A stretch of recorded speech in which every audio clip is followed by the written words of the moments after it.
श्री वारा पुराण 28वां अध्याय। नवी तिथि की महिमा के प्रसंग में दुर्गा देवी की उत्पत्ति कथा। राजा प्रजापाल ने पूछा, मुने, सृष्टि के आदि में सूक्ष्म रूप में स्थित निर्गुणा एवं अव्यक्त ब्रह्म स्वरूपा कल्याणी भगवती महामाया दुर्गा भगवती सगुण स्वरूप धारण कर पृथक रूप में कैसे प्रकट हुई? महातपाजी कहते हैं, राजन, प्राचीन समय की बात है। वरुण के अंश से उत्पन्न सिंधु द्वीप नाम का एक प्रबल प्रतापी नरेश था। वह इंद्र को मारने वाले पुत्र की कामना से जंगल में जाकर तप करने लगा। सुवर्ण इस प्रकार एक ही आसन से भीषण तप करते हुए उसने अपने शरीर को सुखा दिया। राजा प्रजापाल ने पूछा, द्विजवर, उसका इंद्र ने कौन सा अपकार किया था जिससे वह उनके मारने वाले पुत्र की इच्छा से तप में लग गया? महातपाजी बोले, राजन, सिंधु द्वीप पहले जन्म में विश्वकर्मा का पुत्र नमोची नामक दैत्य था, जो वीरों में प्रधान था। वह संपूर्ण शस्त्रों द्वारा अवध्य था, अतः इंद्र द्वारा जल के फेन से उसकी मृत्यु हुई थी। युद्ध के अंत में इंद्र ने उसे जल के फेन से मारा था। वही पुनः ब्रह्मा जी के वंश में सिंधु द्वीप के नाम से उत्पन्न हुआ। इंद्र के उसी वैर को स्मरण कर वह अत्यंत कठिन तपस्या करने के लिए बैठ गया था। इस प्रकार बहुत समय बीत जाने पर पवित्र नदी वेत्रवती मध्य प्रदेश की वेतवा नदी ने अत्यंत सुंदर मानुषी स्त्री का रूप धारण कर एवं अनेक अलंकारों से सज धज कर सिंधु द्वीप जहाँ बैठकर महातप कर रहा था वहां पहुंची। उस सुंदर स्त्री को देखकर राजा का मन शुभ हो उठा। अतः उसने पूछा, सुंदर कटी भाग वाली भामनी, तुम कौन हो? सब सच्ची बात बताने की कृपा करो। नदी ने उत्तर दिया, मेरा नाम वेतवती है।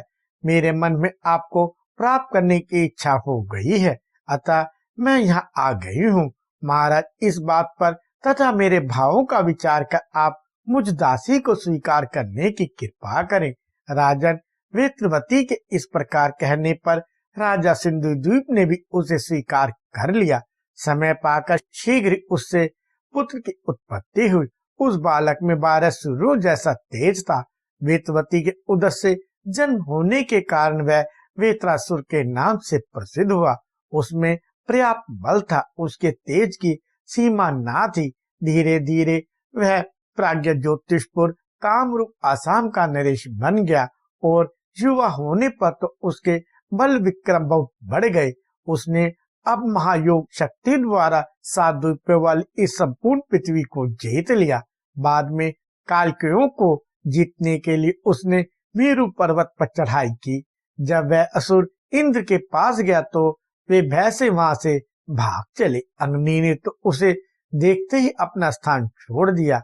ऐसे ही यम, नृत्य और वरुण ये सब के सब उसके आने पर अपने स्थान से हटते गए। अंत में इंद्र प्रभुति को साथ लेकर वरुण देवता वायु देवता के सन्निकट गए। फिर पवन देव भी इंद्र आदि समस्त देवताओं के सहित धनाध्यक्ष कुबेर के पास पहुंचे। शंकर जी कुबेर के मित्र हैं, अतः धनाध्यक्ष कुबेर देवताओं को साथ लेकर शंकर जी के पास पधारे। राजन, इतने में अभिमानी वृत्तासुर भी गदा लिए हुए कैलाश पर जा पहुंचा। इधर भगवान शिव उसे अवध्य समझकर देवताओं के साथ ब्रह्मलोक पहुंचे थे। वहां पुण्य कर्म करने वाले बहुत से देवता और सिद्धों का समाज उनकी स्तुति कर रहा था। उस समय जगत की रचना करने में कुशल ब्रह्मा जी भगवान विष्णु के चरण से प्रकट हुई गंगा के पावन जल में प्रविष्ट होकर क्षेत्रज्ञ परमात्मा की माया गायत्री का नियम पूर्वक जप कर रहे थे। अब देवता बड़े जोर से चिल्लाकर कहने लगे, प्रजाओं की रक्षा करने वाले भगवान, हमें बचाइए। वृत्तासुर से हम समस्त देवता और ऋषि अत्यंत भयभीत हो गए हैं। आप हमारी रक्षा करें, रक्षा करें। देवताओं के इस प्रकार पुकार मचाने पर ब्रह्मा जी की दृष्टि वहां आए हुए उन देवताओं की ओर गई। वे सोचने लगे, अहो, भगवान नारायण की माया बड़ी विचित्र है। इस विश्व का कोई भी स्थान उससे रिक्त नहीं है। असुर और राक्षसों से भला मेरा क्या संबंध? वे इस प्रकार अभी चिंतन कर ही रहे थे कि तब तक वहां एक अयोनिजा कन्या प्रकट हो गई। उसका शरीर श्वेत वस्त्रों से सुशोभित हो रहा था उसके गले में माला तथा मस्तक पर किरीट उद्भासित हो रहा था।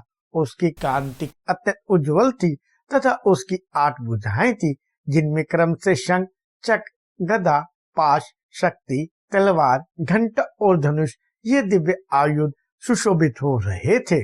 वह देवी तूनीर आदि अन्य सभी युद्धोपकरणों से भी सुसज्जित होकर जल से बाहर निकल पड़ी। वह माँ योगेश्वरी परब्रह्म परमात्मा की शक्ति से ही समासीन थी। अब सहसा वे अनेक रूप धारण कर सभी असुरों के साथ युद्ध करने लगी। उस देवी में अपार शक्ति थी, उसके पास बहुत से दिव्य अस्त्र थे।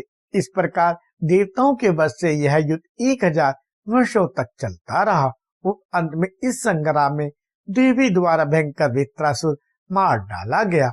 अब देवताओं की सेना में बड़ा जोर से आनंद की ध्वनि होने लगी। उस दैत्य की मृत्यु हो जाने पर सभी देवता युद्ध भूमि में ही भगवती आपकी जय हो कहकर स्तुति प्रणाम करने लगे। साथ ही भगवान शंकर ने भी इस प्रकार उनकी स्तुति की। भगवान शंकर बोले, महामये महाप्रभे गायत्री देवी आपकी जय हो। महाभाग्य आपके सौभाग्य, बल, आनंद सभी असीम है। दिव्य गंध एवं अनुलेपन आपके श्री अंगों की शोभा बढ़ाते हैं। परम आनंदमय देवी दिव्य माला एवं गंध आपके श्री विग्रह की छवि बढ़ाती हैं।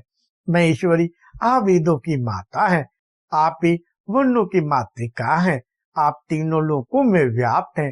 तीनों अग्नियों में जो शक्ति है वह आपका तेज ही है। त्रिशूल धारण करने वाली देवी आपको मेरा नमस्कार है।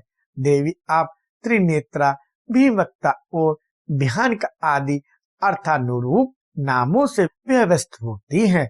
आप ही गायत्री और सरस्वती हैं। आपके लिए हमारा नमस्कार है।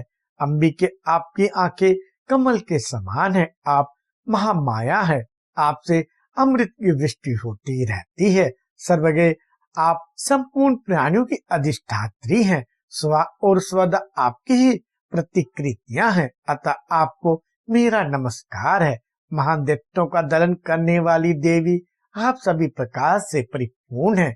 आपके मुख की आभा पूर्ण चंद्रमा के समान है। आपके शरीर से महान तेज छिटक रहा है। आपसे ही यह सारा विश्व प्रकट होता है। आप महाविद्या और महाविद्या हैं। आनंदमय देवी विशिष्ट बुद्धि का आपसे ही उदय होता है। आप समय अनुसार लघु एवं वृक्ष शरीर भी धारण कर लेती हैं। महामाये आप नीति, सरस्वती, पृथ्वी एवं अक्षय स्वरूपा हैं। देवी आप श्री, धी तथा ओंकार स्वरूपा हैं। परमेश्वरी तत्व में विराजमान होकर आप अखिल प्राणियों का हित करती हैं। आपको मेरा बारंबार नमस्कार है। राजन, इस प्रकार परम शक्तिशाली भगवान शंकर ने उन देवी की स्तुति की और देवता लोग भी बड़े उच्च स्वर से उन परमेश्वरी की जय ध्वनि करने लगे। अब तक ब्रह्मा जी जल में जप ही कर रहे थे। अब जब जय ध्वनि उन्हें श्रवण गोचर हुई तो वे जल से बाहर निकले और देखा परम कुशल देवी संपूर्ण कार्य संपन्न करके सामने विराजमान है। अब उन्होंने यह तो भली भांति जान लिया कि देवताओं का कार्य सिद्ध हो गया, परंतु भविष्य के कार्य को परिलक्ष्य करके उन्होंने यह वचन कहे। ब्रह्मा जी बोले, देवता अनुपम अंगों से शोभा पाने वाली यह देवी अब हिमालय पर्वत पर पधारे और आप लोग भी अब तुरंत वहां चलकर आनंद से रहें। नवी तिथि के दिन इन देवी की सदा स्थित एवं ध्यान समाधि द्वारा आराधना करनी चाहिए। ऐसा करने से यह संपूर्ण प्राणियों को वर देंगे, इसमें लेशमा संदेह नहीं। इस नवी तिथि को जो पुरुष अथवा स्त्री पाकन प्रसाद रूप से भोजन करेंगे उनके सभी मोह सिद्ध हो जाएंगे। राजन, फिर ब्रह्मा ने भगवान शंकर से कहा, देव, स्वयं आप द्वारा कहे गए इस स्रोत का जो पुरुष प्रातः काल नित्य पाठ करेगा उसे आप भी इस देवी के समान ही वर प्रदान करें और संपूर्ण संकटों से उसका उद्धार कर दें, यह प्रार्थना है। इस प्रकार भगवान शंकर से कहकर उन्होंने पुण्य देवी से कहा, देवी, आपके द्वारा यह कार्य संपन्न हुआ, किंतु अभी हमारा एक दूसरा बहुत बड़ा कार्य शेष है। वह यह है कि आगे महिषासुर नाम का एक राक्षस उत्पन्न होगा जिसका विनाश भी आपके ही द्वारा संभव है। राजन इस प्रकार कह के ब्रह्मा जी तथा संपूर्ण देवता देवी को हिमालय पर प्रतिष्ठित कर यथास्थान उपस्थित हो गए। हिमान पर्वत पर आनंद से विराजने के कारण उनका नाम नंदा देवी हुआ।